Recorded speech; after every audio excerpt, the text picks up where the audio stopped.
Welcome to Ashrith channel.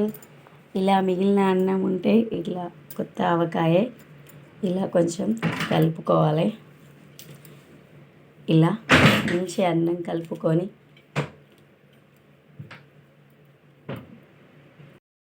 ఇగో ఇలా colour వచ్చినాక మనం ముందు అన్నం కలిపి పెట్టుకున్నాం కదా, ఆవకాయ ఇలా వేసుకోవాలి.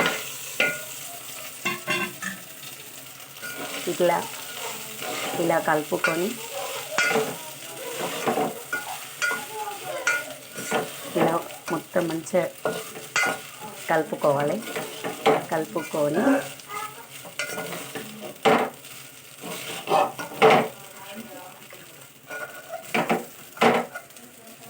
ఇలా కలుపుకున్నాక మనం స్టవ్ బంద్ చేసి ఒక ప్లేట్లో తీసుకోవాలి.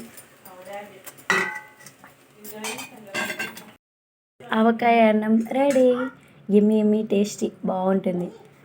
లైక్ చేయండి, సబ్స్క్రైబ్ చేయండి, మా ఛానల్ని ఫాలో చేయండి.